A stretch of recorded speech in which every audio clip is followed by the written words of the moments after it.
I should be all right now. Sorry about that, guys. I don't know how I'm mute. I don't know. On my earpiece, I'm fine. I, strange, strange. But anyway, it's early anyway. Early in the morning. It's all good. I hope I'm all right now. I'm okay, right? I'm okay. I'm okay. Charlie Chaplin? No, no. Yes, guys. Welcome to LIFC. Sorry about the mute. I don't know what's happened there. I really don't, because on my headphones I could hear myself. Then I looked at the StreamYard. It's bloody jokes, man. Like, how did my sound just disappear?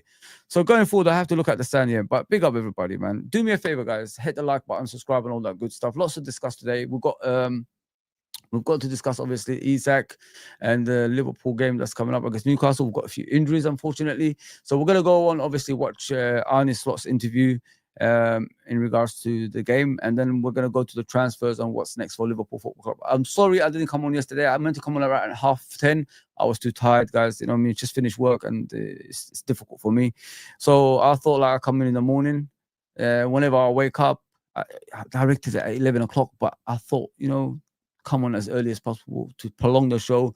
So when other people come on their channels, obviously people disappear down there. It's okay. It's your preference. It's no problem for me.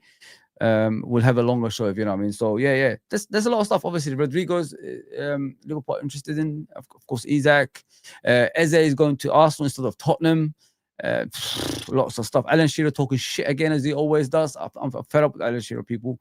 He has to be cancelled somewhere, somehow. And True Geordie, of course. We're going to talk about True Geordie and his claims about, and Isak and all that stuff. And he's using Jota in the argument at the same time as well, which is weird in my opinion. Yeah, it's all a mess. It's all a mess, man. It's messy everywhere. But yeah, please like, share, and subscribe, guys. I appreciate that. We're on the road to 3,000. If we get there, we get there. If we don't, we don't. If you don't like my channel, just hit the like for me. The algorithm helps the channel in that way as well. So it's okay. Yeah, I'm not forcing you. I'm not playing. Give me a subscription, man. Otherwise, I'm going to shoot you. I'm not all about that. You like me, you like me. You don't like me, you don't like me. It's fine. Just hit the like for me, like Scottish Bear always says. Sorry about that, Red for Life. Appreciate that, guys. I was doing a Charlie Chaplin, like the guy said, man. Like Trudon said, Charlie Chaplin. If you guys don't know Charlie Chaplin, you need to go back and watch his movies. Some of the best I've ever seen in my life.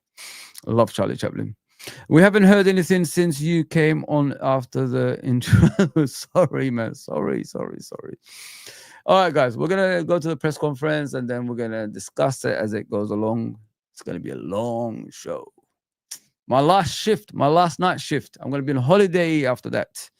So on Monday, I'm on holiday officially. So let's hear from Arne.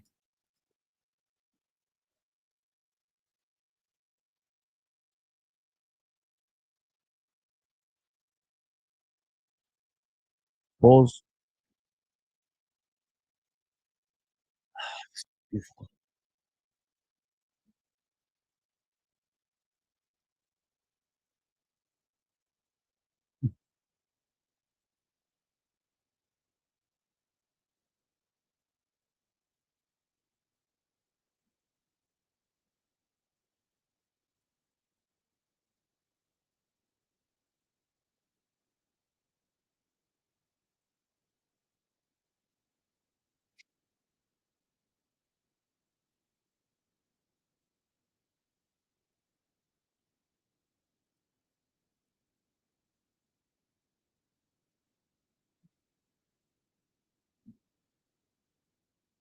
I gotta be honest. I love Arne Slot. Guys, like we miss Jurgen in it, but Arne Slot has taken over, and what I love about him, he could take a joke. He doesn't get frustrated, and the most important thing with Arne Slot, guys, is you don't have to worry about the future. He's not the guy who needs energy to continue managing in football. He's calm, composed. He saves energy, and people listen when he speaks as well. So I can see Arne Slot being here 5, 6, 7 years, man. And I'm all for that. You know what I mean? And the way he does things, the way he's a winner at the same time as well, can give you the longevity of success as a football club. So I just hope he stays around for a long time. Don't worry about Real Madrid and Barcelona, people. He's not interested in that. He says he likes to develop players. Real Madrid, Barcelona don't develop players. They just bend, and if you don't do well, they sack you after 5 games. That's how it is. If he wants to take that risk, go for it. You're not gonna last anyway down there. So there you go. But let's listen some more.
Listen, guys, you know, this game is going to be very, very difficult.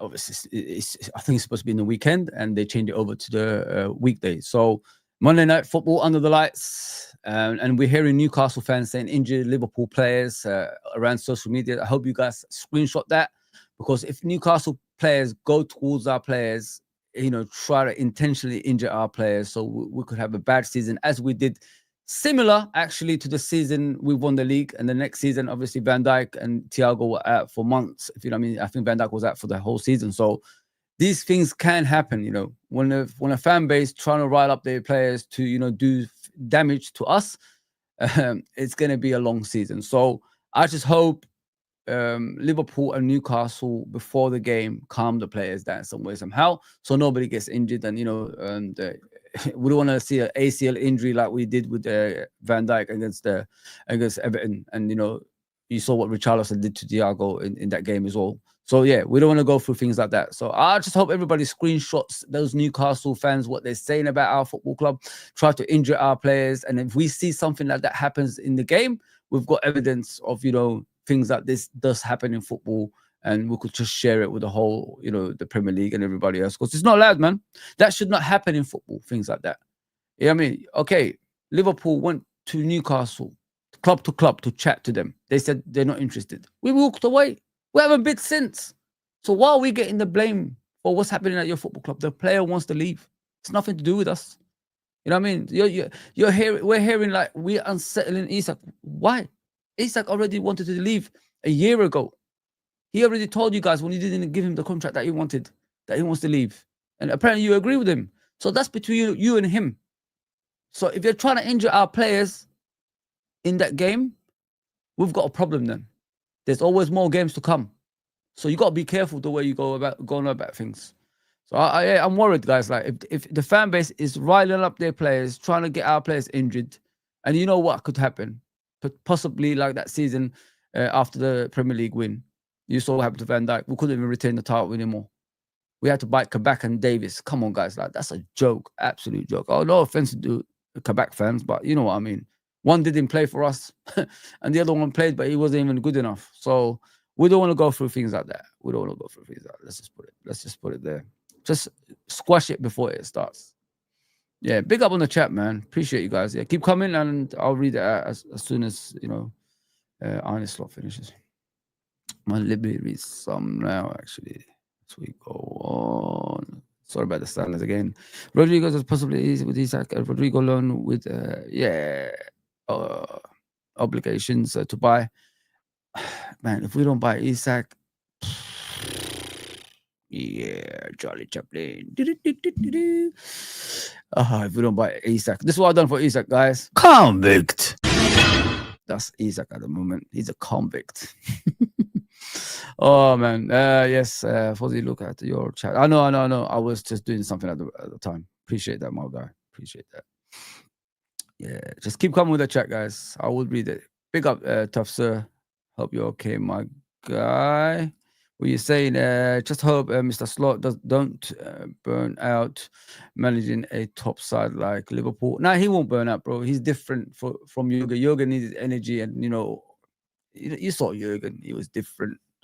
Those kind of people are different, mate. They probably they have to be like that in order for them to get the response that they want as a manager. But Arne is just a calm guy. It will take its toll. Klopp looked like he aged 30 years, and look at him now, 30 years younger. Yeah, I know what you mean, bro. I know what you mean. But the thing is, what people need to understand about Liverpool Football Club, we don't put pressure on managers, man. You know what I mean? If you're doing well, if you're doing the right things by our football club, we don't put pressure on you. Klopp just put pressure on himself. You know what I mean? And and that's how it turned out at the time. But Arne is different, mate. It's Dutch, innit? They're just calm, cool guys, man. And I like that. Really like that. He'll be fine. He'll be fine, man. He'll be fine. What are you saying, bro? How impossible for us to add Isak, Rodrygo, Gehi this summer to create one of the best squad. It can't be impossible, bro, because the rumors that's going around, Rodrigo's representatives are here. They're in the country and they want to talk to someone. So imagine this. We'll discuss it later anyway. Remember Florian Wirtz? Him and his family turned up in England and they thought they were going to Man City, but it was far from the truth. Balance it out, guys. Could be a similar thing happening right now. And from what I've heard, this transfer is nothing to do with the Isak transfer. Liverpool need a wide player, a Diaz replacement. So I wouldn't worry about Isak as well. Isak, if nothing gets developed after the game on Monday, I think I'm even going to put my hands up, say, yeah, it's done, man. It's no point going forward with it. Stop it. Go for Alvarez. Pay that money. Alvarez is not settled at Atletico Madrid. Go and pay that money for Alvarez. My first pick anyway. So, yeah.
One second, guys. Apologies, man. No, what's happening? Did I even have it on? Sorry, guys. It's early morning, man. I am making a lot of boo-boos at the moment. Yeah, let me just put on Arne slot in the screen. Don't know why it disappeared. The heck is going on here? Ooh, fuzzy. There we go. Hopefully I can find them. There you go. I think that's it, yeah. Let's go. Arne, first of all, obviously, it appears that you're targeting reinforcements in the forward line and in the back line. So Alexander Isak and Mark Gay, what can you tell us at the situations regarding potential for them to at least become Liverpool players before the deadline? What I can tell you is not a lot. And if someone else is going to ask that question, it's going to be the same answer. So, as I said so many times, and it's been shown on Friday as well, I could even impact the game Friday with the players we had on the bench. Federico came in, scored a goal. So it would be much nicer for us to talk about the players we have and for me. But I can also understand that you have to ask this question, but your superior probably told you, and I know what his answer is going to be. I told my Are you? Okay. Or are you? At the same time, what are you expecting going to Newcastle? Because obviously a lot of things have been said off the pitch, so that could potentially add to the atmosphere as well as maybe even Newcastle's motivation. Yeah. Nothing to do with anything that's... Yeah, you guys, let me know if the sound is good. Apologies, man. I don't know what's happening in my screen today. This is the press conference, obviously, for the game against Newcastle. We've got issues at the right back. I think Joe Gomez is having issues, and everybody knows about Frimpong hamstring issues as well. So this is what Arne Slot is trying to make out. What do we do? What do we do with with the current situation, which is how do we rectify this issue? Who do we play right back? And what I said during, obviously, when I heard about the press conference, I said, why not Leone? If you know what I mean. Leone can play across that line. Leone has played as a right back before. So we've got that option if Gomez doesn't make it and Bradley can't make it. So, yeah, Leone, just keep an eye on that, guys. Leone is a strong possibility playing as a right back for that game. Some people were saying, why don't we play Tsimikas in that position? Tsimikas is a left back, but he can. You know what I mean? He's both. He can kick with his right as well, from what I've seen of him. Is he going to be sold? We don't know yet. So, yeah, that's a good shout. I think Leone playing as a right back. We'll see if both of them can't make it. Obviously, Frimpong can't make it. That's 100%. Gomez has got some slight issues. Bradley's come back to training, but he's not fully there yet. So if there's no options from those three, I'll share. Hopefully the paperwork is done for Leone. Maybe he's an option to play as a right back. I know, CJ, but he has played there before. I have looked at it. I have to go far and wide to look at it for you guys. So, yeah, just keep it up. He's got the right attributes. You know what I mean? He's calm on the ball. He's quick. He can win in the air, and he's very physical at the same time as well. Very physical. So Gordon might not like him, if you know what I mean. So just keep an eye on that. That's a good shot. I can't have a left back playing as a right back. If there's no options yet, I agree. But there's still an option there, if you know what I mean, guys. In the media a lot, but I think if you go to Newcastle, you know what to expect. We've played them 3 times last season, and twice their intensity levels were above ours. So in the away game, especially first 60 minutes, they were so intense. They were fully deserved, had the lead, and in the League Cup final, they were more intense than us as well. So I don't think they need anything to add for them being intense if they play at St. James's Park. It is, yeah, they play at St. James's Park. So yeah, it's apart from the intensity, it's a very good team. They have also a team that can make it a fight, if you want to call it like this. They have players for this, but they also have players that are so comfortable in the ball. So one of the best teams in the league, and one of the most difficult away games that you can have in a season, especially, as you say it here, under the lights. Yeah, under the lights. So under the lights. So yeah. Difficult game under the lights. Ryan Gravenberch coming back made to your overall solidity. I think a lot. At least if he's the same player as he was. Listen, Ryan Gravenberch in that midfield is needed, guys, isn't it? Like, if you look at the control of the midfield against Brentford after the substitutions of the fullbacks, there was no control in that midfield. They were just coming, they were bypassing everybody else. And you know what, although Ryan Gravenberch is not your traditional DM, he gives you other things, which is, keeping possession and giving you an option to pass to. He does a lot of off-the-ball work that actually takes pressure off Liverpool defensively, if you know what I mean, guys. And that's what we've been missing. You saw him in the preseason when he was in that midfield. We had more control.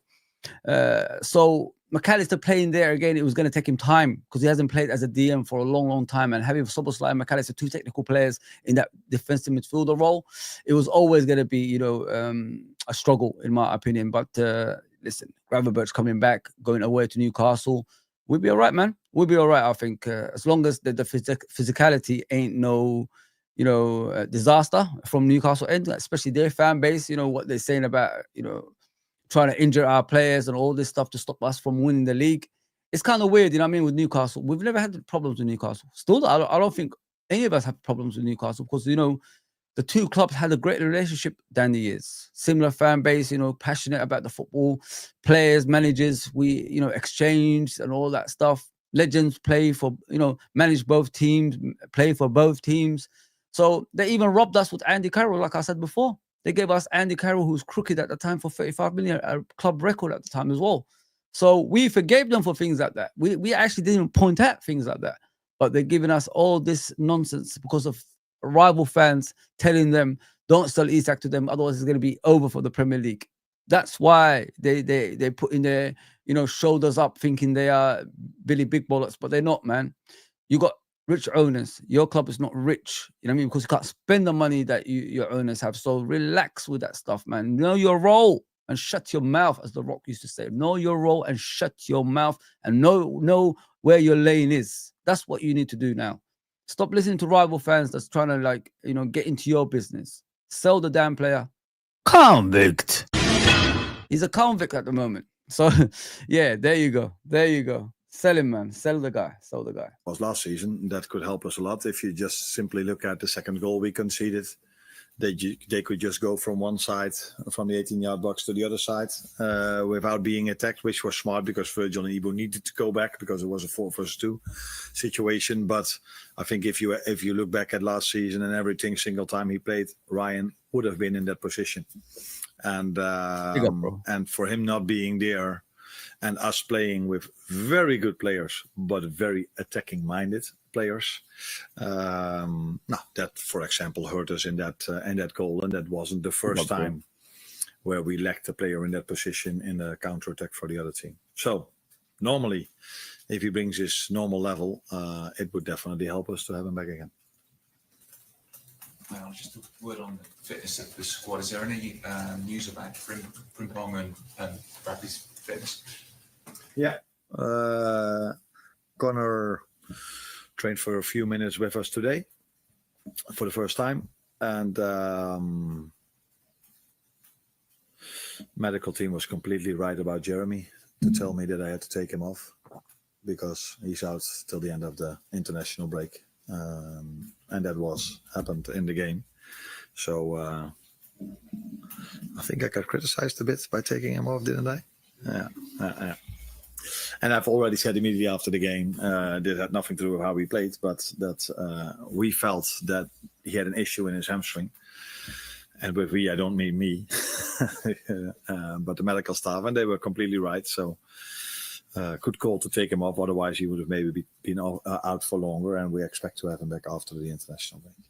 And the most recent signing. That's a good shout, isn't it, about the Frimpong thing? Because if he continued in the game, I think that hamstring would have been damaged even further.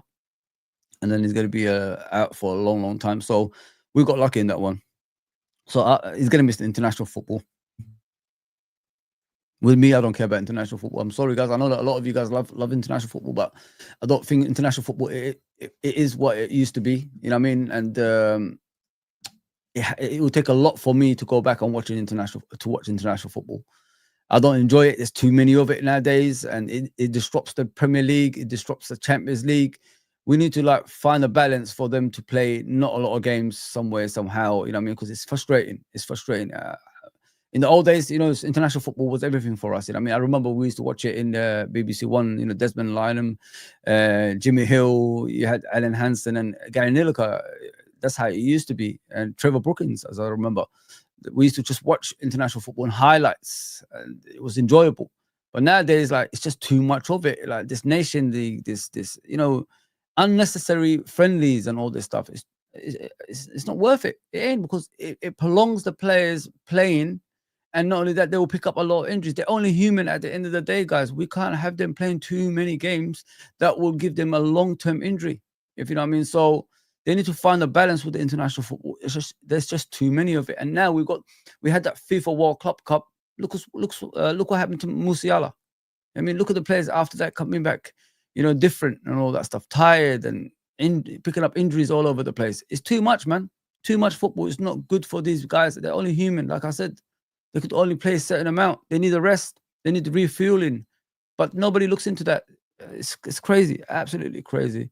But luckily with Frimpong, he's going to miss that, and he's going to be recovered hopefully after the international football break, and then we go again with him. Yeah, a lot of running the other day for him. To be fair, guys, we need to look out for that. We can't have our players running continuously. We need to keep possession better in the games to make that the running lesser than what it was. Sometimes we lose the possession too easily. We don't fight for the ball, and the passes we make is too far from the player instead of like straight to his feet. Yeah, we've got to work on things like that. I honestly think that for the next season, 100%. Let me get back to Arne's slot. Big up N90. Big up, of course, Footy Reacts. Big up everybody, man. Clark Kent is in the house. Newcastle fans have been backing True Geordie and saying everyone is lying about what he said. True Geordie, everybody knows he lost everything because of his antics on his channel. He just wants to pick up again some way, somehow, guys. He wants to be controversial, to be noticed again. So ignore that fat idiot, man. Allow him, man. Allow him. Fine. How's he looked in training, and when do you think he could be involved in something? No, he's a good-looking guy. So, as most Italians. He trained with us 3 times now, I think. If you look at his transfer fee, you can expect that he's already quite grown up for his age, and that's exactly what I saw. So he comes in as an 18-year-old, just playing with his new teammates as if he's here for longer. Impressive if you look at how tall he is, fast, comfortable on the ball. So there's a reason why we paid the transfer fee as we did, because we see him as a bright prospect. Yeah. Is that a good English? And he had already 3 good sessions, but it also tells you something about the team. If you come to this club, if you come into this team, you feel at ease from the start, because it's a very good and nice group to start your Liverpool career in. How big a concern is that? Right. As I said, Leone, right back position in this game, if everybody is not fit, why not, man? Why not? If you're looking for a physical defender, check out Giovanni Leone. Go and check him out, guys. The way he dominated Lukaku last season, nobody's done that to Lukaku. So go and check him out. Then you realize his physicality is insane. And not only that, he's only 18, so he's going to get even bigger and better. So yeah. I think if there's no possibility of right back playing, stick him in the right back position for that game. He will dominate. He will eat alive Gordon if he's playing on the left. Don't worry about him. 100%, man. I think so. I think so, man, guys.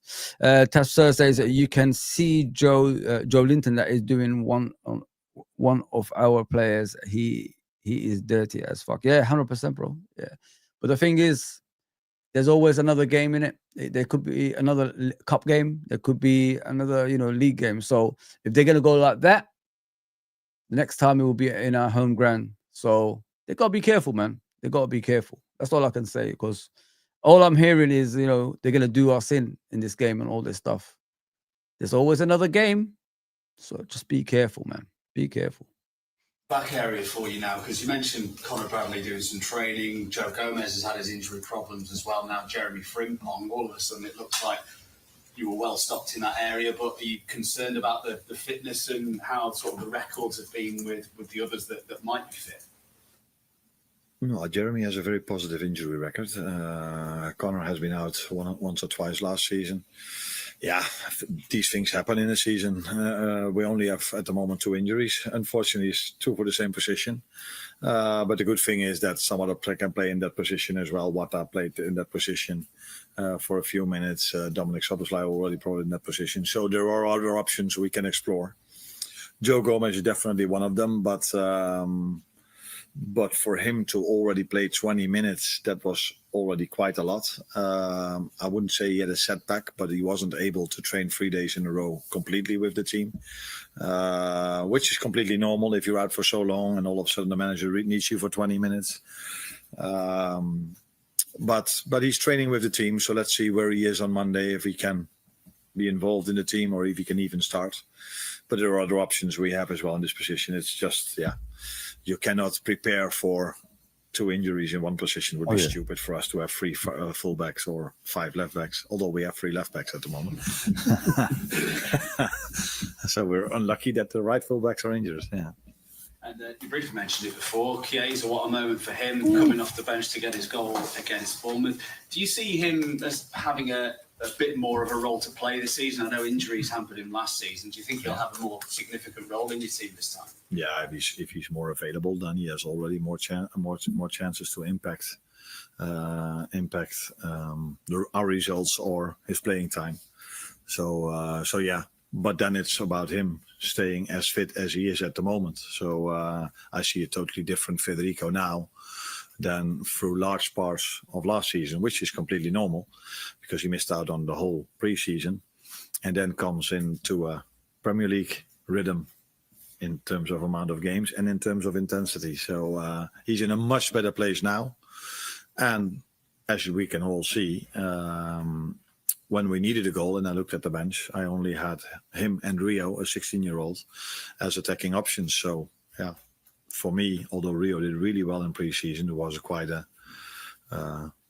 normal choice to make to bring him in, and he delivered. Guys, with Chiesa, I think he's ready. I think I looked at his how do you say it? Like last season, you could see he wasn't ready. Something was not right with him after those injuries that he had. But if you look at him now, it's a different player. It looks like the confident Chiesa, the Chiesa that, gives his all on the pitch and, takes shots, scores goals, at pacing, defenders. It looks like that Chiesa is back. And having him at the football club still, I'm happy with that.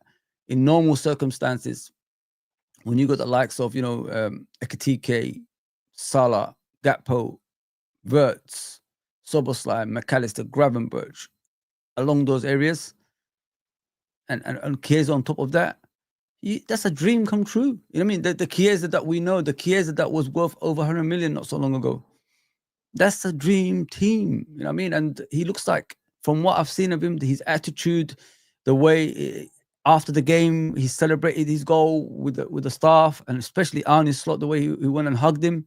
It looks like the player wants to stay here and he wants to fight for his position. It looks like that confidence is back to what he used to have before.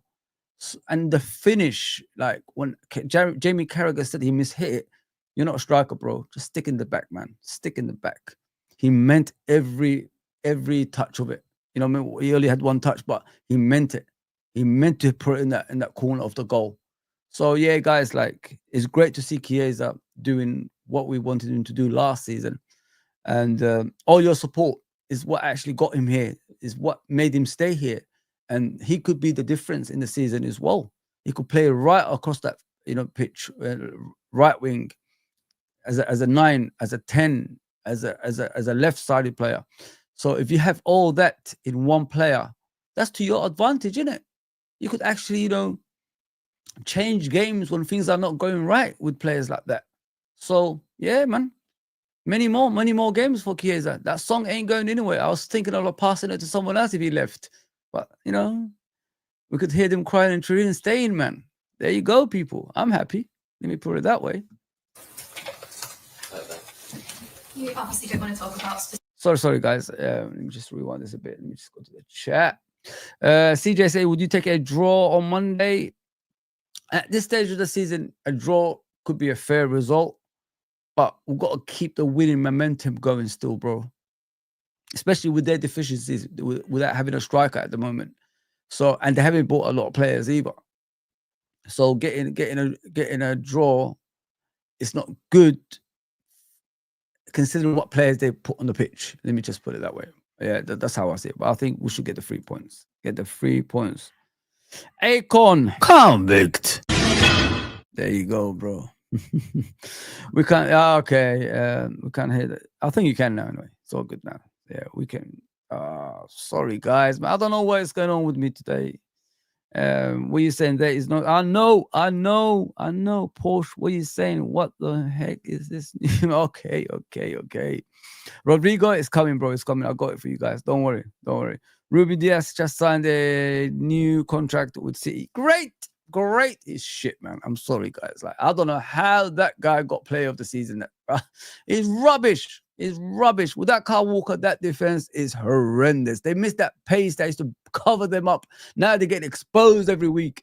Long may it continue. Diaz, sign another 5-year contract. Crap, bro. You're absolutely useless. Get your muscles out and jacked up like you always do. And leave out Maya Jama alone as well, you fraud. I don't know why she's dating you, man. Scumbag, man. I can't stand him. And Bernardo Silva. Soboslai will play. I don't think he's going to play as a right back. Bro, please don't put... We didn't buy Soboslai to play right back. We bought him to be a playmaker. You know what I mean? That's what we bought him for. But there's a strong possibility Soboslai is going to play as a right back. This is scary shit, man. This is absolutely scary shit. Big up everyone that's on the chat, though, man. See, guys, I always have your chat up, and I'm going to continue doing that, supporting you guys. I don't need anything. Just come on here and support me in regards to the channel. That's all. That's all I want from you guys. That's all I want. Big up Fuzzy, chat, smash the likes and subscribe. You never walk alone. From Abdul. Big up, my bro. Clark Kent, what you saying? He played there preseason. I know. He's got that whip on him, innit? But people want to put him there because he's an athlete, bro. That's where it is. But you're taking... Soboslai is no longer a player that's covering for other players. We need to get away from that. You know what I mean? That's what I keep telling you guys. Leone is a defender. Let him be the defender. Let him stop their favorite side, which is the left side, strong side. You know, remember the Titans. You know what I'm saying? Yeah, things like that we need to stop. So if Leone stays there and stops the you know, obviously the left wing up most probably will be Gordon if they haven't got a striker to play up front. That you know that stops a lot of creativity and goals going in. So I'd rather have it like that, to be fair. As I said, enough of Soboslai covering for other players now. I want to see Soboslai's creativity. I want to see Soboslai influencing the game. I want to see Soboslai as a leader, one of the leaders of the team as well right now. So enough of this covering for everybody. I'm tired of it now, man. I want to see the guy show what he can do, man. Come on, people. Let's be realistic here. Otherwise, it's going to be like that again. Another season, Soboslai is going to get trashed by everybody else. Let's see his ability, man. We still haven't rectified it. I think that's what he's saying. Rectified the squad, the depth issue that may be exposed if we get any injuries and upcoming season. I think. Listen, Abdul, you're spot on. We haven't actually sorted the team out in that way.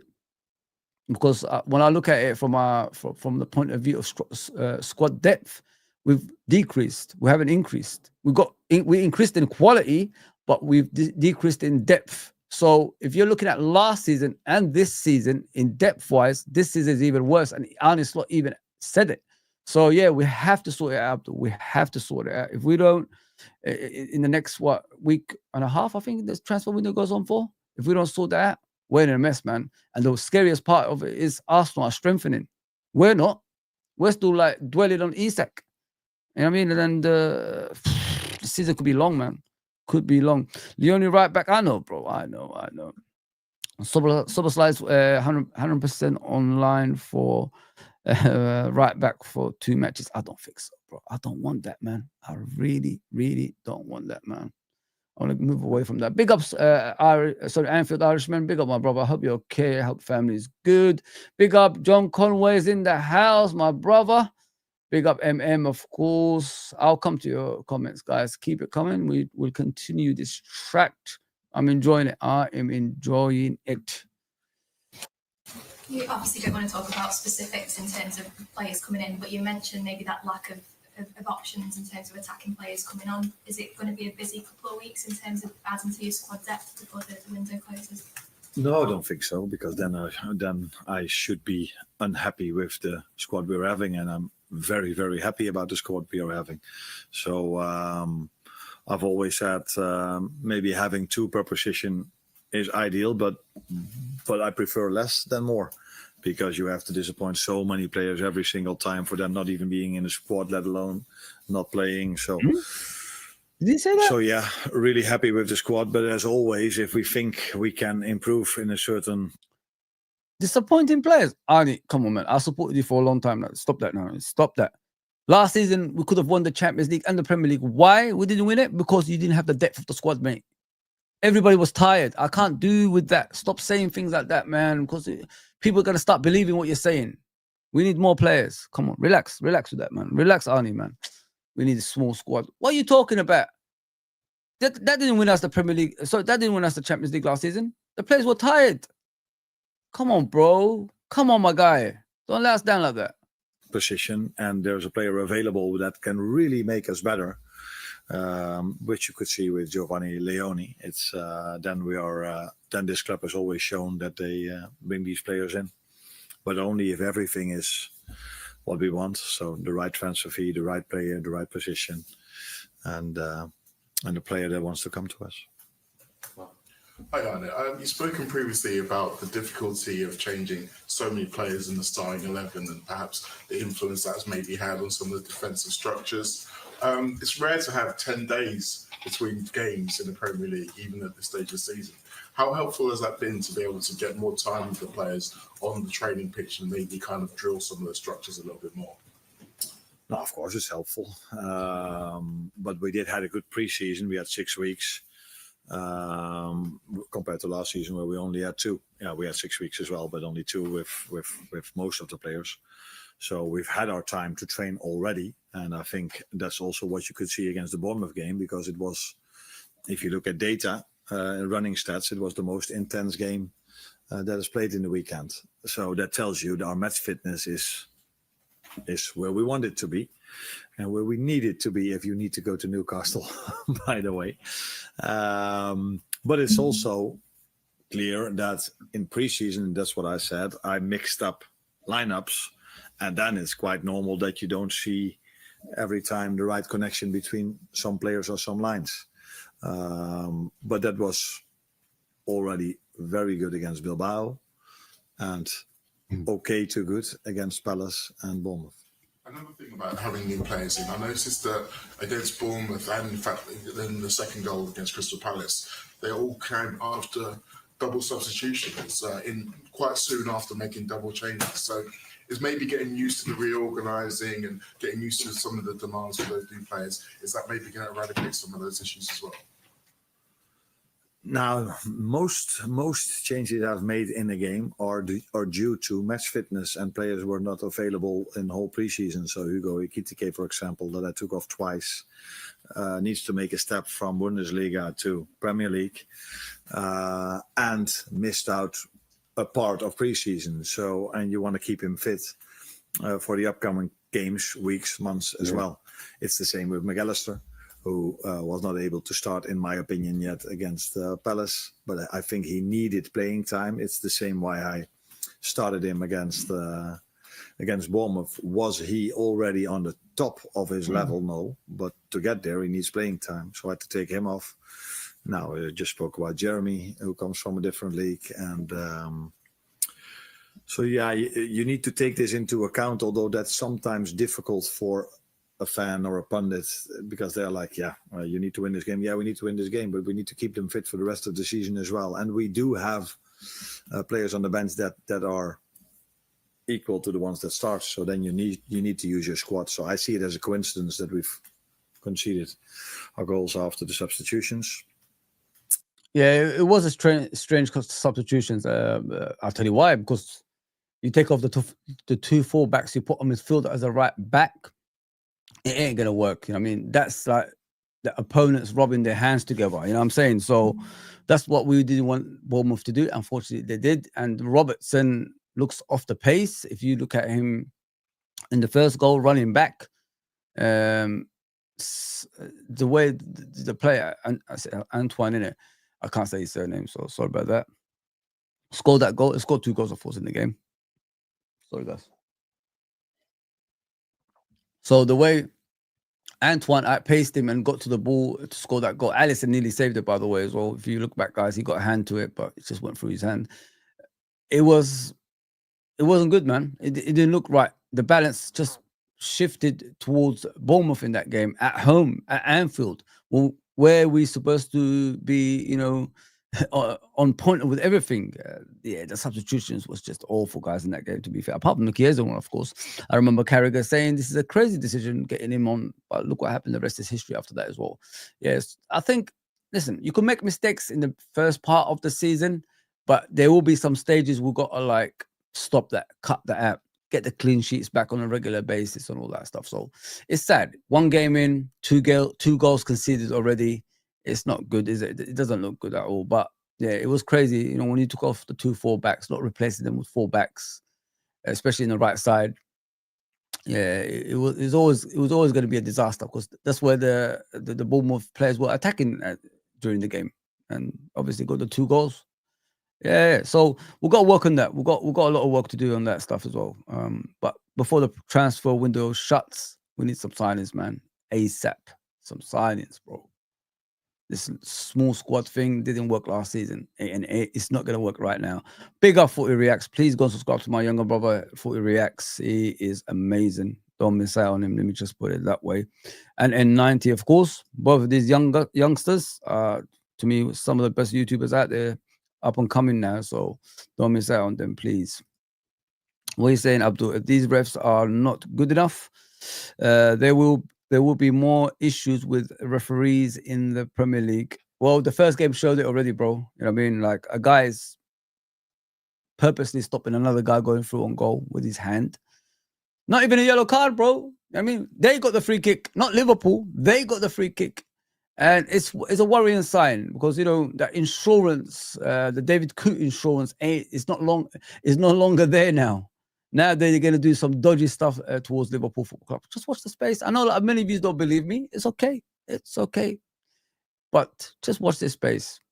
As I said, we don't have 12 o'clock kickoffs anymore last season. We didn't get a lot of bad decisions from the refs last season when David Coote came out and said what he said. Look what happens. Liverpool dominated. Killed everyone in the Premier League.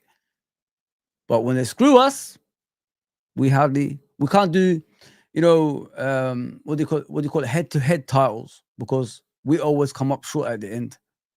And you saw the season before last. Penalty in the last second of the game against Man City. Doku bringing down, studding McAllister in the chest. Did they give us a penalty for that? No. Who's in charge of that game? Marco Oliver again. Ooh, there you go, people. There you go. Yeah, dodgy referees, but dodgy referees, mate. 100%. Porsche saying, is this Rodrygo link real? It looks like it, bro. It looks like the player and his agent, I think, representatives are in England. I've heard they were at the Bournemouth game as well, watching Liverpool versus Bournemouth. So it looks like a Florian Wirtz thing again, from what I can see, bro. That's what I see. Liverpool have been saying recently that we're looking at players that can play on the left side as a winger, and can play, you know, other positions. Not a striker, not an out-and-out striker. Like a, what do you call it? Like an army Swiss knife. Someone who could play it right across the pitch. So Rodrygo is the only closest one that I know of that's available, and we've been hearing his representatives are in England. So it's like a Florian Wirtz thing again. That's what I can say, guys. Just keep an eye on that, man. If he comes to Liverpool and we got Isak on top of that and Gahey on top of that, it's a no-brainer, isn't it? It's a no-brainer. The league is ours. The Champions League is ours. Let's just put it that way. Listen, Arsenal are strengthening, man. They're looking good now with Eze in their team as well. So we need to, like, sharpen up those pencils, if you know what I mean. Get the guy who's at Newcastle convict. But time will tell if I'm right or wrong. But on the other hand, we also scored a goal after a substitution. 2, by the way, from Federico and Mo. Come on! He said it. He said it. Give me a hell yeah! I said, give me a hell yeah!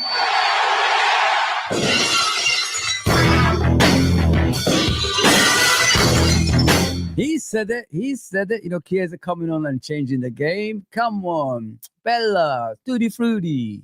Last one for Carl.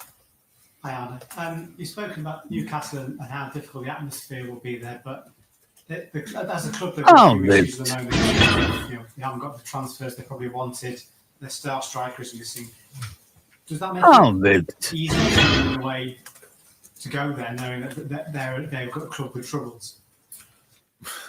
I don't think they're a club of troubles. They had a very good start of the season against Villa. Good game for them. I think they were able to get more out of the game than the 1 point they got. So it's not only difficult, or it's mainly difficult because of the players they are having there, not only because of the fans. But the atmosphere is great, like it is at Anfield. So we are used to a certain environment. But St. James's Park is, if I just remember last season, where it was in an evening game, by the way, as well, the atmosphere was amazing, and it will be the same. But why is the atmosphere amazing? Because the players can perform. They can add to the atmosphere by being as intense as they were, bringing the quality as they brought in that game. So that's going to be the challenge. The challenge is of course also playing in a stadium where the fans will be there for the home team, and that always helps every home team. I can tell you about us. So the last 15 to 20 minutes at Anfield, it wasn't a coincidence that we scored twice, because the fans helped us in that moment of time. But if you only have fans and you don't have the players, then you can forget it. So the main thing we have to be ready for are their midfielders, their last line, their free forwards. And although I assume, I'm not sure, but I assume Isak is not playing. From what I read. But they still have Anthony Gordon as a 9. They still have Elanga as a left winger, right winger, and Barnes from the left. And then Jacob Murphy isn't even playing, who was very good against us twice last season. So this is the Premier League. Oh, he was. We all have a lot of options, and Newcastle have them as well. It's fine for me then.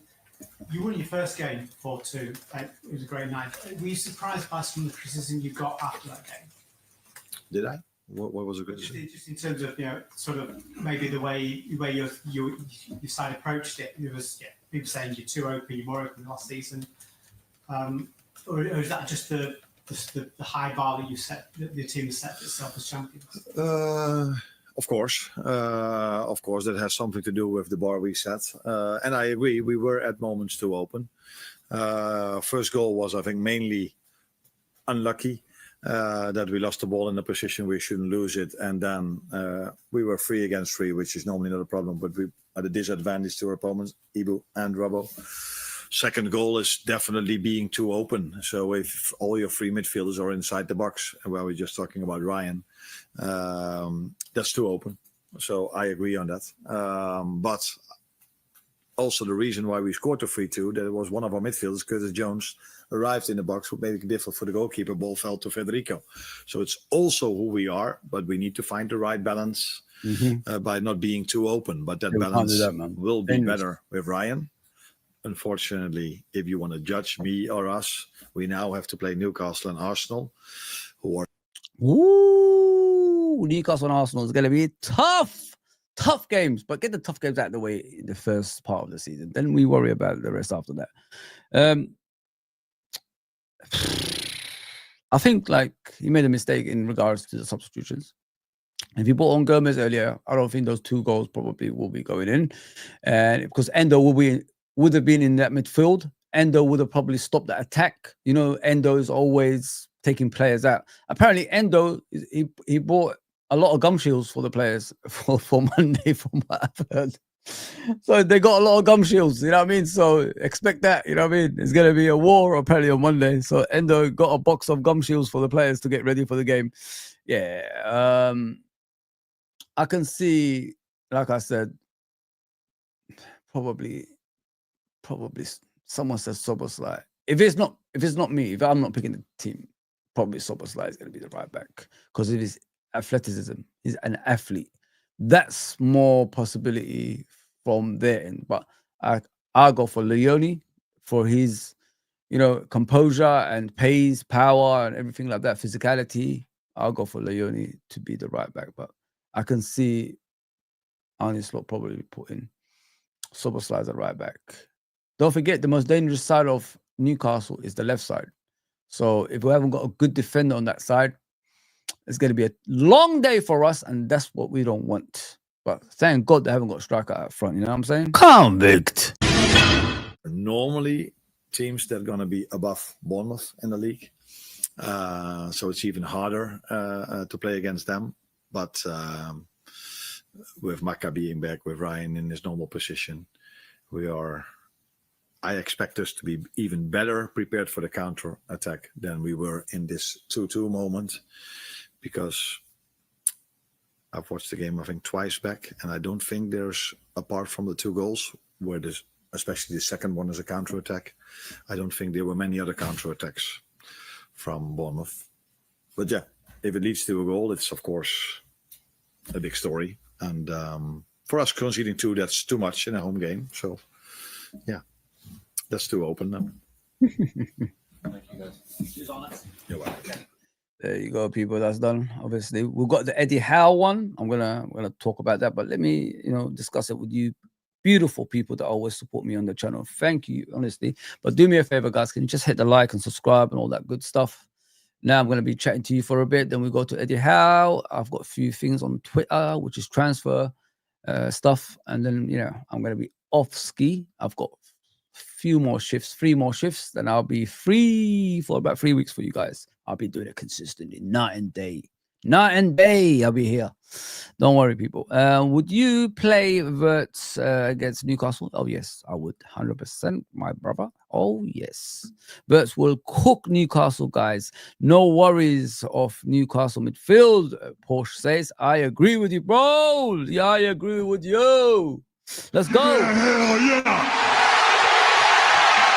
I said, give me a hell yeah.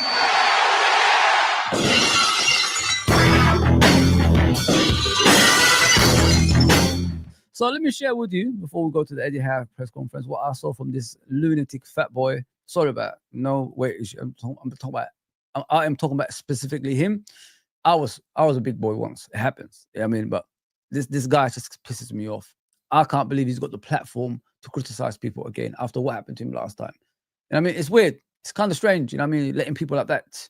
Convict. Definitely a convict. So yeah, listen to him. Listen to this idiot. It really sort of hit me yesterday when we were about to line up, like, this fucking prick isn't turning up, and and I understand you don't care about the fans, right? Even though they literally worship you, and you were on the fucking bus a couple of fucking weeks ago, celebrating as if you loved us all and telling the cameras whatnot, I love Newcastle, da da da da da. But like the Jota thing, you see the way Mo Salah is deeply affected by losing Jota. This is what teammates can really mean to each other. Do you know what I mean? And like, we've all worked in jobs before, and you have the camaraderie where it's like you don't want to see your fucking mates struggling without you. And the fact that he's just told that whole bunch of lads who, remember, Dan Burn had to defend the ball in order to get the ball up to Isak. People like Anthony Gordon had to create the goals. Jacob Murphy had to give you the ball in the right place at the right time so that you could become the world's best striker, arguably.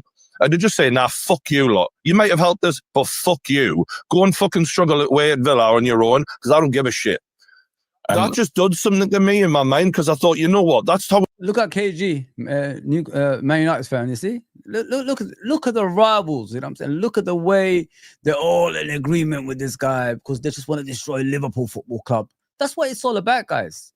Nobody likes Liverpool Football Club to be dominant. That's what it is. Well, we're quiet and we go about our business and don't challenge for a title. You never hear things like this. You never even listen, when Man City cheat their way to titles, Chelsea cheat their way to titles, which is financially getting there on a fast track.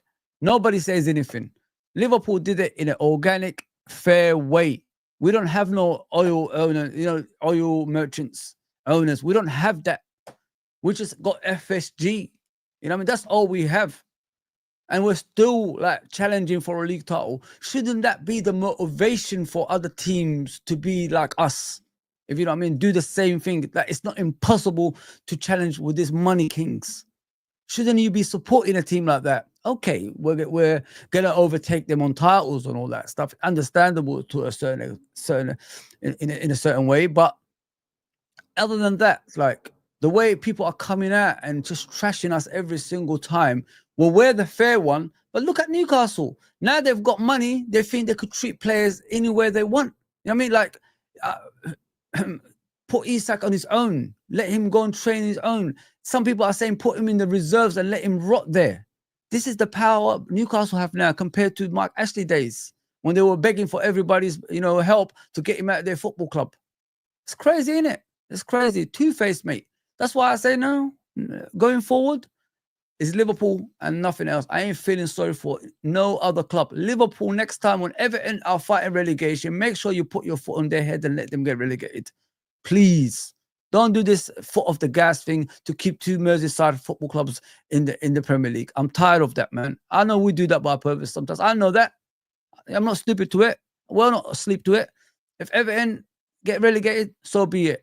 We don't care. These people always cuss us. Not only that, they even make fun of the 97.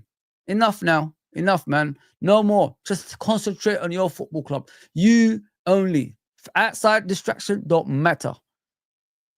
Get these players through the door and we move. You know what I mean? But that's what I'm saying. They're all having little meetings here, all against Liverpool, Kumbaya, all this stuff. Nah, fuck off, man. Sorry, I know it's early morning, but come on. We did it in the right way. We put ourselves in a position where other teams have hope, and it's not, and still people are having a go at us. But these people who want to fast track and cheat their way to titles are getting more support than Liverpool Football Club. Does that make sense, really? No. So be it, man. If you're with me, you're with me. If you're against me, against me. But I see it. I'll see it how I see it. I mean, we're fair. We're good. We do it in the right way. And, it's not right the way we're getting treated at the same time. I really don't think so. I know you're a piece of shit human being. And it's weird because I'm seeing Liverpool fans comparing this to Trent Alexander-Arnold, and I get it's, they didn't like how he treated them, and I didn't rate him for the way he treated them, and I actually disagreed with views on that. But equally, we paid 63 million for this kid. He wasn't a kid from the academy we didn't pay anything for. We've had a massive contract. That kid ran down his contract. He didn't have a contract left. Legally, that he didn't do anything wrong. This guy is on strike. We're paying him, 140 apparently grand a week, and he's just not fucking turning up for work, lads. This is so much worse than what Trent Alexander-Arnold did. I think some just football fans in general got very, very short memories, right? When they speak about, Newcastle's entitlement on this and, keeping the player and not letting him go and the way that the fans have reacted to it and whatever, because I think, okay, well, let's look back and let's see if this is a trend of Newcastle fans, the club and whatever. Well, you've only got to look back to, you literally sold your number 9 10 years ago to Liverpool. And we're left with nothing in Andy Carroll, right? We sold Gini Wijnaldum to Liverpool, who went on to win the Champions League. There was no problems with selling them. There weren't problems. Just give us the fucking money and get him the fuck out, whatever. Yeah. You know what I mean? But if we're not going to get the right money, we're going to have a problem here. And also, it's the way he's gone about it, as people have said over and over again. And I don't know. I think we're witnessing one of the most damaging behaviours from a footballer to his own club, who have done a lot for him, which is being weirdly discounted, as if he was just, he scored 6 goals in 32 appearances the season before he came to Newcastle, as if we've done nothing for this kid, right? And he's great, but we have helped him. And I think that if it wasn't for the fact that Newcastle are the club that are the nearly club as opposed to the Big Six club, I think we'd be getting a lot more backing across the Premier League right now. But I think a lot of people think it's funny to fuck with the fans. And they want him at Liverpool. That's the Premier League want that. The Liverpool are the Premier League darlings. No matter what, they don't get. What a bullshit out. Hey, Mark Henry, shut the hell up, mate. Just shut the hell up. Premier League darlings. You cheated. Listen, before Liverpool, when Liverpool were the dominant force, they had to create a new league for you. And who dominated that league? You were on 7 titles, 7. Liverpool was 18. How did you catch up and overtake Liverpool? Think about it, bro. Cheating. You didn't even dominate Europe at the same time as well. So if you were that good, why didn't you dominate Europe at the same time then? So shut the hell up, Mark Henry, man. Dickhead. the same level of, they don't get like, from the pundits, I'm saying, they want to see the Galacticos. They want to see that. So it's like, if Newcastle are the ones to suffer from it, they don't honestly care. You know, it'll be... I felt that later. That's where it really is. But then if I was a Newcastle fan, I'd have some confidence, because while the game was a bit mad, but Gordon, Alanga, he brings something that is, he's just so quick. He's like electric, isn't he? If, let's say Isak was there, like if he does get fixed, you're gonna be fine. Look at that. Oh, if Isak stays, you know, you're wishing he stays, Mark Henry, don't you? You're wishing he stays, you scum! You wishes he stays, innit? I can't stand him. I can't stand Man United fans. I'm sorry, guys. You know what I mean? Why are they talking? You finished 15th, man. Your manager could be the first to get bloody sacked this season. Just shut the hell up. You're buying Tesco's, mate. You're buying Tesco's and you're talking, mate. Just shut the hell up, man. Shut the hell up. And you're buying Mbuemo, who's got a pop belly. Come on, bro. Yeah, I mean, come on. You still got Maguire in your defense. Come on, man. And you got Anthony holding you to ransom at the same time as well. Oh, man, just shut. Just shut. Don't talk anymore. Don't talk anymore. Frimpong injury came from Liverpool losing the ball in possession, in transition, and the full team constantly sprinting back, trying to get back to defend. Our injuries will go up if we don't sort this out of it. Obviously, I agree with you, Scottish Bear. You know, and as I said, the issue that we have is like we've got too many technical players on the pitch that can't keep the ball for a length of time. We need them. Like, look, if you're the best, you need to know how to keep the ball better. That's what I've been trying to tell you guys. We're in that position now in the Premier League to dominate. So dominate in possession. If a player is coming towards you and you're slightly timid, turn your back, make sure you shield the ball, get a foul out of it. Don't just do this little passes, what Szoboszlai is doing that sometimes, like a little, you know, it really pisses me off when I see Szoboszlai on the ball sometimes. Like, he just lets it go, like, scared. We don't need to be scared anymore. Get a foul out of it at least. I mean, so that's what you got to do. You got to be smart. Stop losing possession. If we have to restart the possession, go back to the defense and start again, or the goalkeeper and start again, because that doesn't give the opponents to attack again. I mean, it stops the opponents attacking again. So keep the ball better. Make sure you avoid, you know, sprinting and all that stuff, you know, continuously, like you just said. Yeah, it's crazy, man. I really get frustrated. These little passes, little touches, you know, scary. Like, because you're scared and all that stuff. You don't want to be touched. You know what I mean? The physicality of the football game doesn't exist. No, come on, bro. Fight for the ball. Fight for everything. That's how winners are created. You fight for everything, my guy. Yeah, man. Crazy. I really get frustrated. This is how we get injuries, guys, because players keep doing things like that.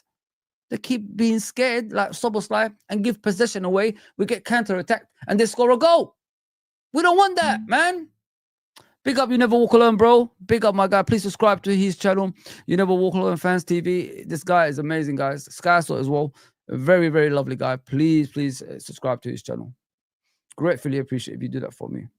Even if we had Wissa playing in that game, we dominated Aston Villa away from home in a game where I was thinking, where is our mentality here? Fucking the lads mentally must be quite low because of the way Newcastle have been spoken about all summer, as if you're playing for a shit club when weirdly we just qualified for Champions League, but that narrative's all just gone out the window. But even if we'd had Wissa or a decent striker, I don't think Wissa. We win that game. No, I don't think Wissa. Why? Mate, how many goals did he get last season, Wissa?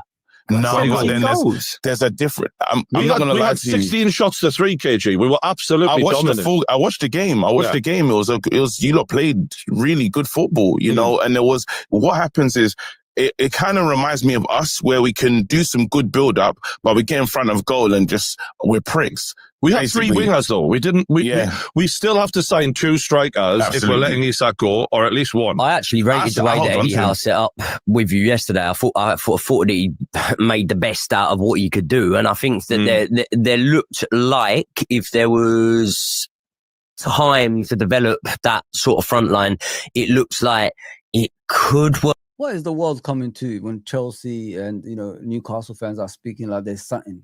I mean, it's weird, man. Chelsea, we still don't believe anything you won. I mean, the mafia, the Russian mafia had you guys. You know what I'm saying? So you only won by using cheating money. So relax, man. And Newcastle, you haven't done nothing for 74 years. You just won your first cup in 74 years, and you're talking like you're something. Get lost, man. Please smash the likes, people, and subscribe for me. Appreciate that. Big ups, Ironfoot Irishman. I'm jealous of your channel, bro. I'm really jealous. But people subscribe to my brother here, man. Wicked guy as well. Brilliant guy. Clark, the game on Monday will be won in the midfield. I agree. 100%. I agree with you. I agree with you with that one, man. While I look at the comments, let me see what Porsche and Jay is saying. I would honestly play Jones, McAllister, Gravenberch in midfield, and Wirtz on the left wing. Maybe that's a good shot. To be fair, CJ, Konate can cover right back as well with Leone and VVD leading. I prefer Leone as a right back. I prefer Konate and Van Dijk in the middle, to be fair, my guy. As I said earlier, go back and look at Leone's, career. He has played as a right back before, so he knows that position. What a great start for him, innit? Start off as a right back. Great. Work, but the fact we're having a conversation's a fucking joke. Like, we look at football, and we don't, it's so far detached from our real life that we don't realize, it is real life. It is a job, and you're in breach of fucking contract, mate. Yeah. So, I hope they sue the bastard. Yeah. I hope they sue him for every last penny they can get out of him.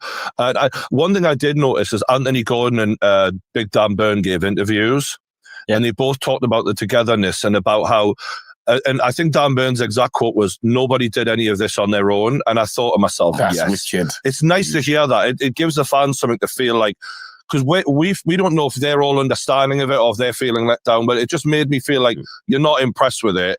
And it was Dan Burns' way of saying, there's no I in team, but there is a you in cunt. And that's exactly what we're saying from Alexander Isak. And I would say, like, wow. Class guy, innit? Class guy. Big up Fozzie, my brother. Everyone hit the like, please. Fozzie, people. Fozzie is a legend. How are we, my mate? We need this Isak saga to end now. Newcastle are embarrassing themselves. Of course, can I get a hell yeah? Of course you will, brother. Give me a hell yeah! I said, give me a hell yeah!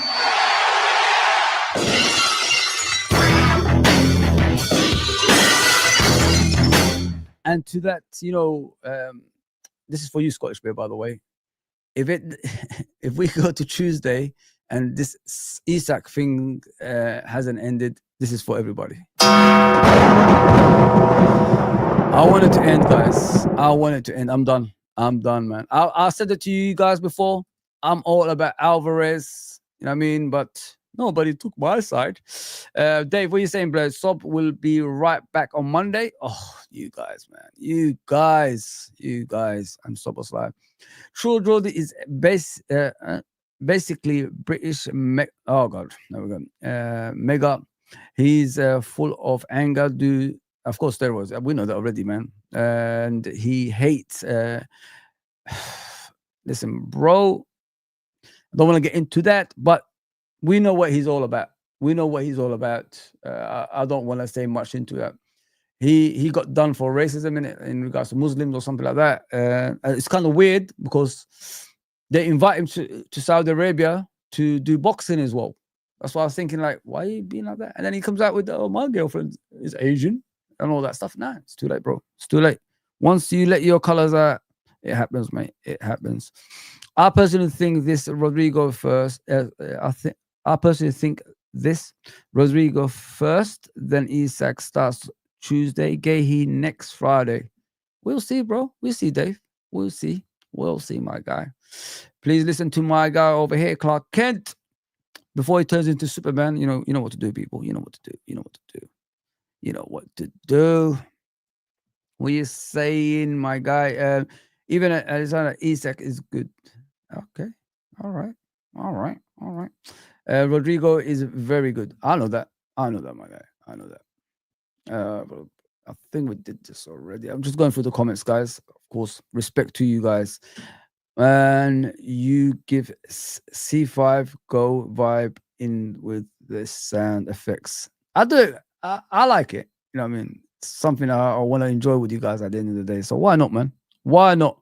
Why not? Make the stream even better, if you know what I mean. So that's what it's all about. So let me give you a little bit of Stone Cold Stinker.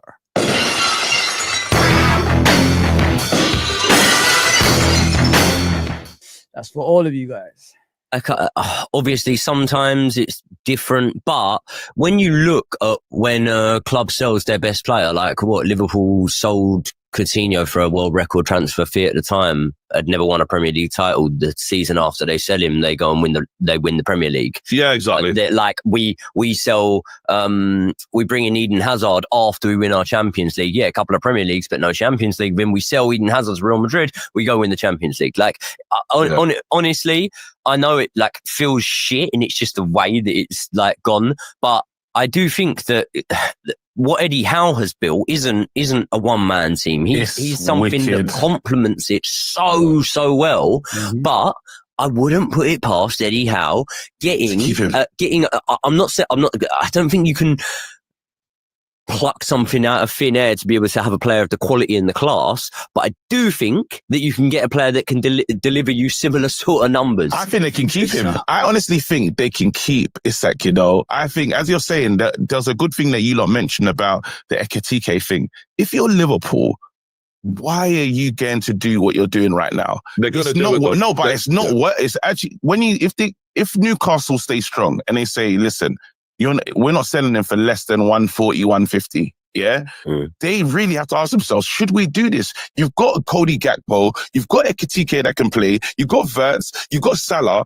They need extra numbers, they've only got one out and out striker. And how stupid it is, Mark Henry guy.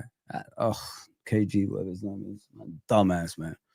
Do you think we're stupid? Like, we know what you're trying to do. You're trying to make us a weaker team. As I said before, guys, the depth is less than last season.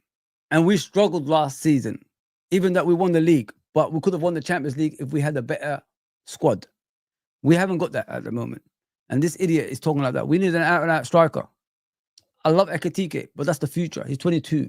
Ekitike probably was planned for next season to replace the late, great Jota. So think about it that way, guys. That transfer had to be pushed forward. So I don't know what this idiot's talking about. This is what I'm saying. You know, in YouTube, guys, yeah. Let me say something to you guys. You know, in social media, sometimes you got to look at who you listen to, and if they got no football identity, it's very difficult for them to understand what football is all about. And this is how it sounds to me when he's speaking like that. We need a striker. We needed a striker for a while. We tried Darwin Núñez for 3 seasons. Sorry, 12 man, I can see you there, bro. It didn't work out. So now we need someone that's going to be consistently playing up front. Wasn't it like something beautiful to see when Ekitike played up front, you know, controlling the ball, passing it off, you know, in the right way and scoring those goals? Wasn't it beautiful to see things like that? That's what we've been missing for the last few years. Isak is a ready-made striker who's ready to win. That's why we want him. That's why we're saying it's a dream move to get him. It's not my dream. I know my dream is in Atletico Madrid, but I don't mind Isak either. So all this stuff like, oh, why do you need him? Shut up, man. We know what you're playing. We know you're playing. You're trying to, like, you know, tell the Newcastle fans, you know, stop the transfer, going to Liverpool. They don't need him, you know, and all this stuff, you know, to give us deficiencies in our team. That's what it is. That's what it is. Scumbags, mate. Scumbags everywhere. I'm telling you. You listen to, let me say something to everybody, yeah? People are listening to people that don't know football, unfortunately. And then it's like an echo chamber after that. You all use the same words as them. Doesn't make any sense, man. Look at football from your point of view and see it your way. Stop, you know, following people that don't know football. That's all I'm saying. That's all I'm saying. I think the price issue is a real problem because obviously in the real world, in the modern era, we've seen Caicedo, Declan Rice go for over 100 million. Caicedo's end fee was like 150 and Vert's gone for 116. Of course, a player in the top 3 strikers in the world in the prime of his career with all of his best years ahead of him, you're talking well above 115 million because of what he can do for a team. He can win you the title. At least minimum 135 to 140. That would be like, in my opinion, if you're basing it off of those kind of signings, you've got to look at where the new market is. Jack Grealish 4 years ago went for 100 million. I mean, what we're talking about but it's here. a mistake. And I think there's Liverpool people who are looking at this and saying we're not sure. Carragher said himself. He said if you spend 150 million quid, you want Mbappe, and this guy's not Mbappe. I'm sorry, he's not. Like I love Isak. Don't get me wrong. I've been watching him playing for Newcastle, and I'm dreaming about him with a number 14 on his back in a red shirt. I've been dreaming about that for years. Ultimately, I think like if you're Liverpool, you're looking at the way he's behaving right now. You're looking at the fact that you're already going to miss. He's not going to come in for Monday when they play you boys, and I mean that is going to be a war. Get your popcorn out. That's going to be a war. You're going to want shin pads on both sides of your legs for that one, right? So, like. See, guys, told you. They don't know football, man. Unfortunately, they've got the biggest followings on YouTube and social media. They don't know nothing about football. I mean, Isak has been the best striker in the Premier League last season. I mean, Isak has been improving every season. Isak is a danger to every defense in the world. Isak has got more ability than most of the strikers that we have in the Premier League, including Haaland. And these guys are talking about him like that. Ooh, it's crazy. And what you're saying, all these morons talking about his 3-year contract are clueless. Article 17, which is a football contract, covers the player living conditions. Slavery is still illegal. There you go. Illegal idiots. Illegal idiots. Yeah, so when you do that to player, what Newcastle are doing to Isak at the moment, what players are going to join them? Over 30 players have rejected Newcastle in the past year. All that money you have, all that stuff you keep feeding people, and players still don't want to join you. Something is wrong there, man. And now you're holding a player convict, in prison, and you're telling him you could vote in the reserves for the remainder of your contract. That's what they said. Wow. Guys, come on, man. What's this 28 likes? I want the likes to go up. As I say, you don't have to love my channel. You don't have to subscribe to me. But hit the likes for me, man. Just if you're passing through. Appreciate that. Yeah, you're spot on, man. To be fair, I would be fuming if we kept an unhappy player like we got rid of Coutinho. We got rid of Firmino. Sorry, we got rid of Suarez. We got rid of Torres. There you go, man. There you go. There you go. I never really get why he now has 2 Chelsea. I think it's 1 Arsenal, 1 Man United, and 1 Chelsea. I'm sure that's where it is. I could be wrong. I don't know these guys, mate. Chelsea reps on his show sometimes together, and he doesn't give any LFC rep. I think really a spot. I think his best friend was a Liverpool fan, as far as I'm aware, and that guy is no longer there. I think he just left him. He's got his own channel now. As far he used to have a Liverpool rep back in the day, as I know, and I see that. I think I've seen him do his own channel, as far as I'm aware. But yeah, I know what you mean, 12 man. Please, guys. Subscribe to 12 man. That's my brother there. Go and subscribe to him. Wicked guy. Brilliant football knowledge. I love the debates I have with him when he's on the channel as well. So we're going to have those debate shows coming back very soon as we pick up as a channel, if you know what I mean, people. So please go and subscribe to my brother, 12 man. Appreciate you being on, my brother. Appreciate that. Yes, please hit the likes. Come on, guys. I don't understand. I'm bringing you content, but the likes don't match up. I've got only 30. I need more than that. You know what I mean? The target in every stream is 50. As I said, if you don't like the channel, it's fine. But hit the likes, man. Come on. So you're gonna miss the first 3 games anyway. He misses 6 to 8 games a season on average in the league. 150 million quid. He's 26 next year. and he's behaving like this. I'm But sorry. they've encouraged the behaviour. Let's not kid I ourselves. know they've encouraged Liverpool behaviour, absolutely but- encouraged this. How did we encourage this, you dumb bald buffoon? How did we encourage this?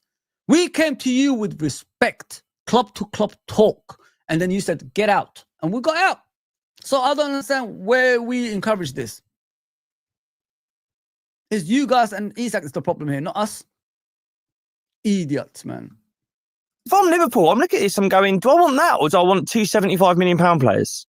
Do I want three £50 million players? I think that's not the way they're behaving, though. They're going for record signings. They're going for the big numbers. They've done it so far. They've done it so far. But this is, this situation blows my mind. So I don't know how this ends now. There's a world in which you get Visser in and then you sell him. But then you need another one. And then everyone knows you've got We're not going to sell him quid. without getting one in first. That's absolutely... you're going to need Exactly. two, And Brian. then what they'll do is the- they'll leave it until right at the end when you ain't got a chance to get anyone in. But then, Joe, they can't... Listen. We know what Newcastle are doing, yeah? Expect this, yeah? Expect this. What they're going to do is they're going to pretend they can't get anybody in. And then they're going to tell Isak, oh, sorry, mate, you got to play now because when the transfer window closes, we couldn't get anyone in. That's their plan. That was their plan originally until that, that Instagram thing came about from Isak. So if it doesn't happen, it's because Newcastle done this by purpose. Remember that, guys. They are keeping the player against his will. That's what they're doing. Convict. So if the player doesn't come through for Liverpool, it's their plan. It was their plan all along. Why we were wasting week after week after week with this now? It's getting to the point, and no player is going to Newcastle. I thought you was big bad Newcastle. I thought you had all that money in the world. I thought you was the richest club in the world. How can you not get the players that you want? It doesn't make any sense. They think they could rekindle that relationship with Isak. The guy has told them, even if the transfer window closes, I will not play for Newcastle. Why are you still keeping a player? Come on, man. It's stupid. It's really, really stupid, man. They think we don't know their game. If it goes, like I said, if the transfer window closes and he's still there, it means it was planned all along. How can a team who finished 15th, who are not even in a Champions League football, not even Europa League, let alone Conference League, get players over you? Every player that you go for. You're a Champions League. You're the richest club in the world. You've got everything going for you, but players are still rejecting you? How? Strange. Very strange. Very strange. They're not, though. Because they'll need two. Newcastle have made it abundantly clear. This is not even up for debate. Like, this is so set in stone. We are only going to sell Isak if we get someone else in first. We're not selling them unless that happens. But my point is, Brian, you need two. I know, that's what I'm saying. So this is getting done. Definitely getting done. That's happening.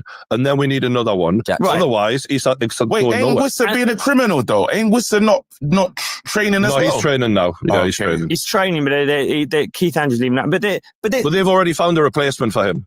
So I'm watching this. I'm going, you're going to need two in the door, and the clock's ticking. We've got 2 weeks left, and I'm starting to think this might not get done. But then if it doesn't get done, the way, as you say, the way Dan Burns speaking, I heard Eddie Howe yesterday saying, we all, me, the staff, the players, just want this resolved. Let's have it right. They sound fed up. They sound resolved means we want him gone. Yeah, that's what it means, Joe. Yeah. But then at the same time, Newcastle have got every right to say 140, 150, or you walk away. I just think his agent. He's played this terribly, hasn't he? Mate, the fucking mess this guy has made. Liverpool aren't happy. Newcastle aren't happy. Isak's not happy. Why did he do this late July? But why did you not do the this? The agent's been the go-between, and he's fucked it because he hasn't had honest conversations with Liverpool about the pricing and clearly gotten everyone on the same page before they've pulled the trigger on it. And he's tried to bully Newcastle. And the problem is, we got 3 years on that contract, you fucking muppet. And Newcastle fans at the end of the game yesterday were saying there's only one. These are the same people, guys. Yeah. Sorry, I'll go back to that a bit. These are the same people that was telling Trent to leave Liverpool. Go follow your dream. If you know what I mean. That's what they said to Trent, by the way. Go and follow your dream. Go to Real Madrid, the biggest club in the world. You know what I mean? You're going to win more trophies. You're going to win more accolades as an individual player and all that stuff. That's what they told Trent, you know. Now, Isak is in the same place. He's a this, he's that. You know what I mean? Everything, you know, every swearing word you can use, they use that against him. So why is it one rule for Trent and another rule for Isak? And not only that, you're keeping the player convict as a hostage. Guys, you know, these people, man, these people never surprise me. I'm just used to this nonsense. Honest to God, used to this nonsense.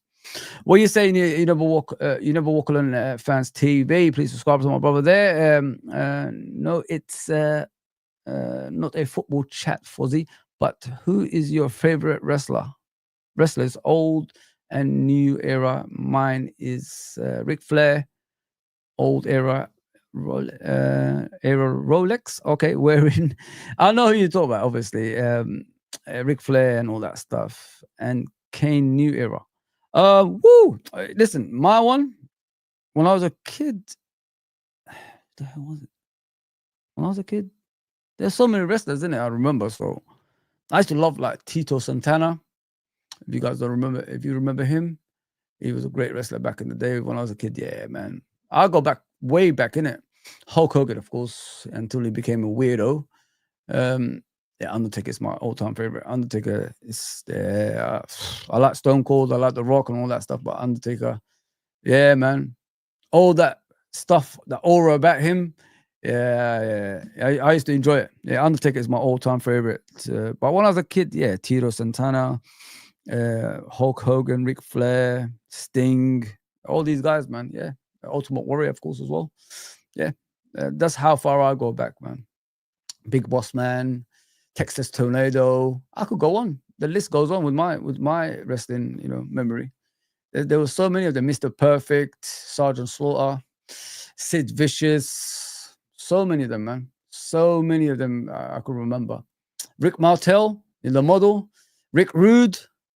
Wow, wrestling was the best back in the day, man. It's the best. Yeah.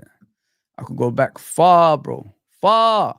Katie is talking from copious. I hope I said that right. Believe because he doesn't want to accept the reality of Liverpool getting stronger. Of course, man. Of course, man. We know that. We know that. They come on these shows, they on Twitter, you see the Hamza guy, you know, doing his stuff as well. Every day he's talking about Isak not going to Liverpool.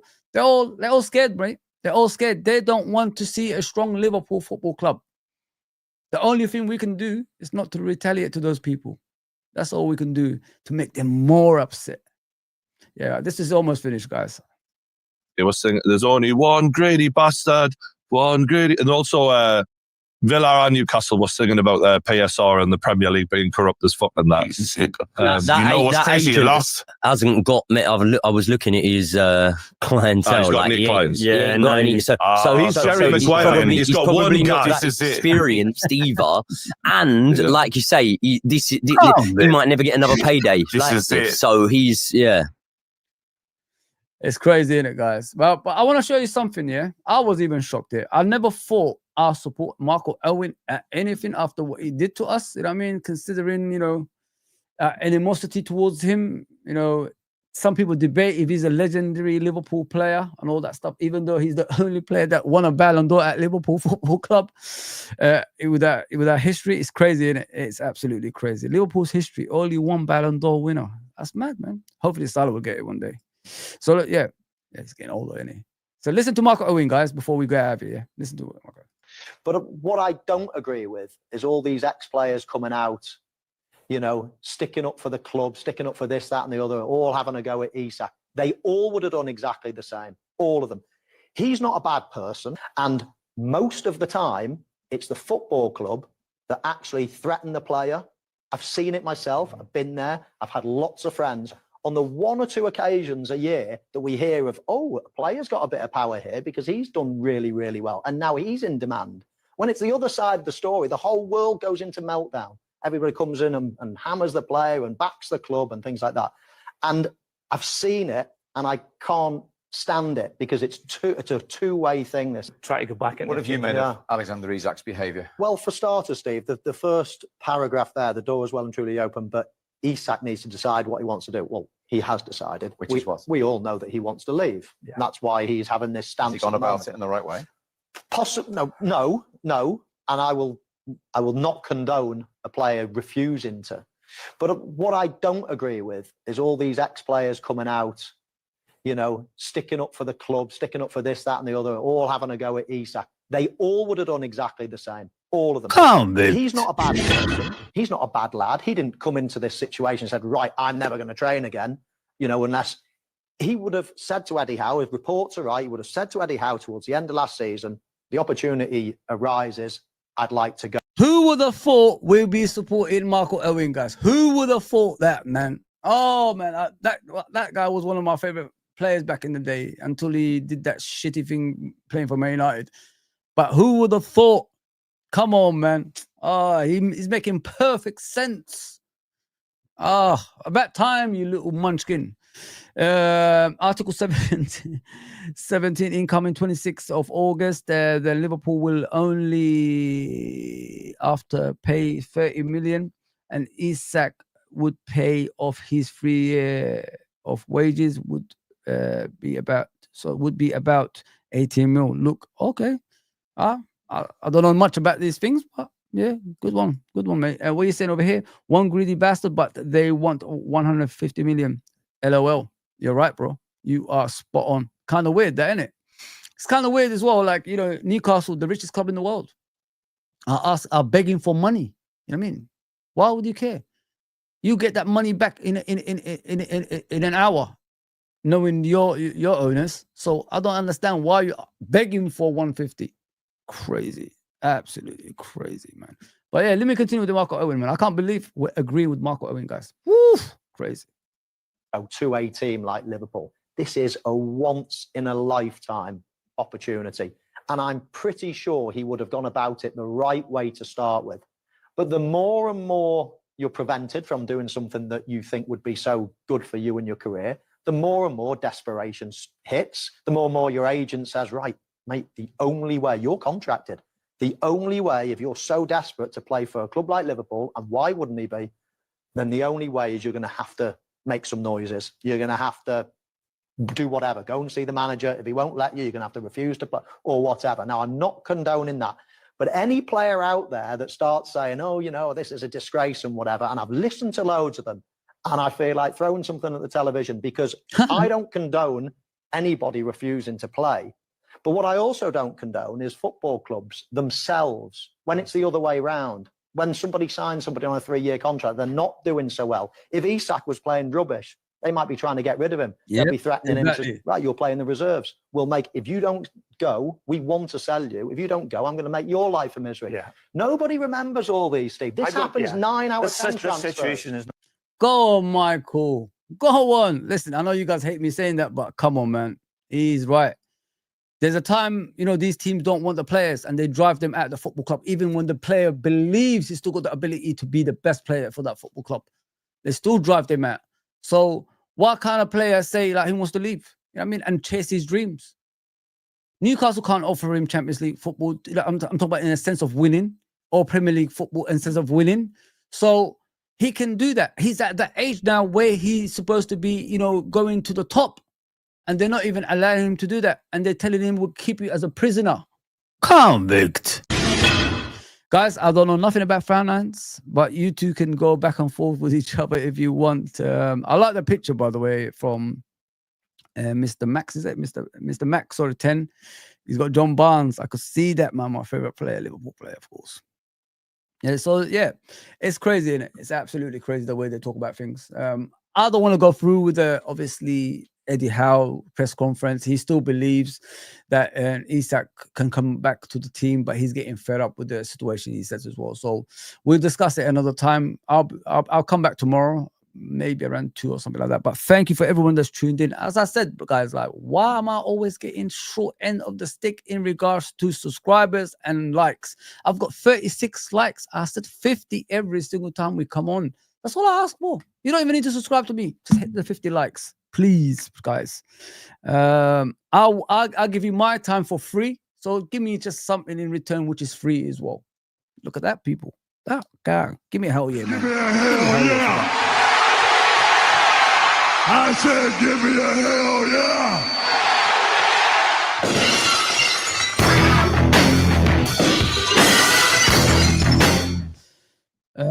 Marco is speaking facts, but would admit he's also speaking from personal experiences. Yeah, 100%, bro. He said that anyway. He said that. Yeah, big up everybody. Thank you as always. I appreciate you, my brothers and sisters. I should be back tomorrow. If I'm not, I'm sorry. I'll be back the day after that. Hopefully we'll get some developments and all that stuff. But I will do the watch along. This time I will do it. Last time I did say I was going to do it, but I didn't do it. But I'm going to do it this time. So it's going to be a very interesting watch along. You know what I mean? Emotional is going to take over.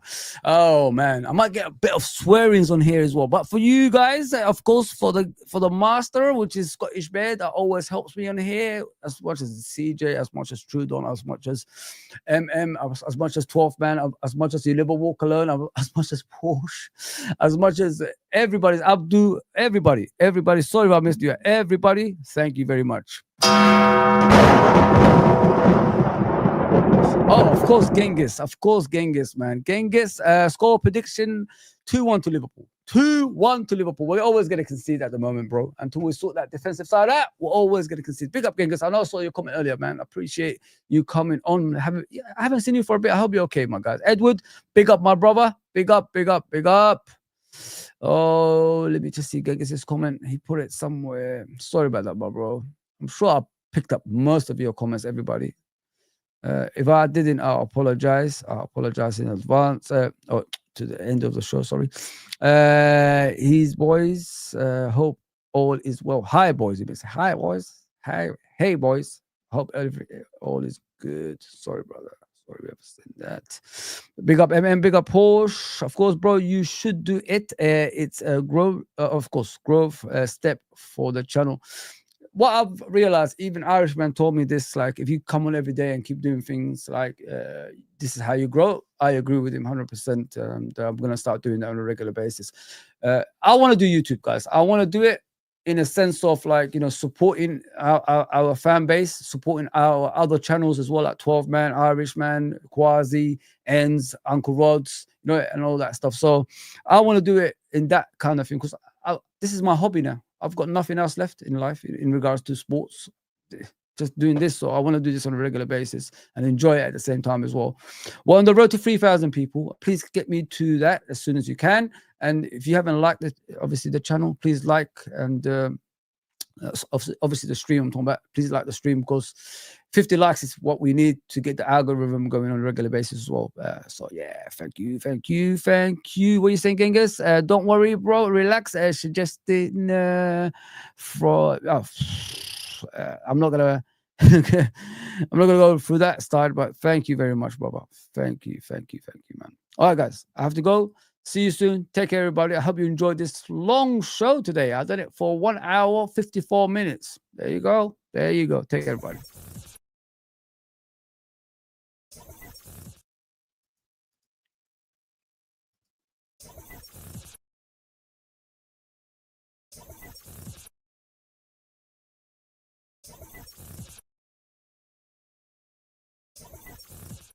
Yeah, of course, Frank Carlisle as well. My guy. Listen, he's a legend. Let me put it that way. Legend. Take care, everybody.